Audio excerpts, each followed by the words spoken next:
Hello, ఒంటరిగా ఉన్నావా స్వప్న? ఎవరు? ఏ సుఖం లేకుండా ఎన్నాళ్ళైనా స్వప్న? ఎవడురా నువ్వు? ఎందుకంత కోపం? నువ్వంటే నాకు ఎంత ఇష్టమో తెలుసా? అసలేంట్రా నీ గొడవ?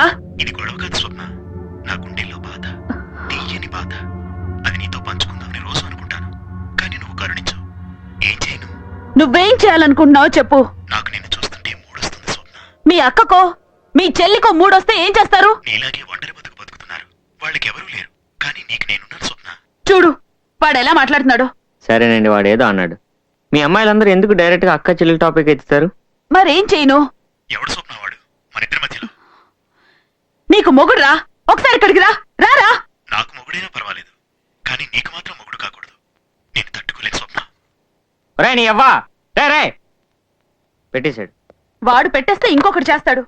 రోజుకి ఎన్ని రాంగ్ కాల్స్. వస్తావా అని ఒకడు అడుగుతాడు, డబ్బులు ఎంత కావాలని ఇంకొకటి అడుగుతాడు. అసలు ఏమనుకుంటారు?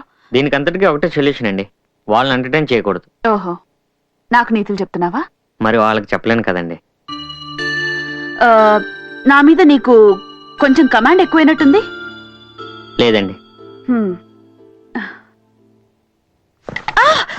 అయ్యో, ఏమైందండి? ఏమైంది? కాలు తిమ్మిరెక్కింది. ఉండు, 2 minutes. కదలకండి, 2 minutes. కదలొద్దు. ఆ, నీ వయసు ఎంత? 22. ఆ? 22. హ్మ్. నాకంటే 1 సంవత్సరం చిన్నాడివే. ఆ, అయినా పర్వాలేదా? దేనికండి?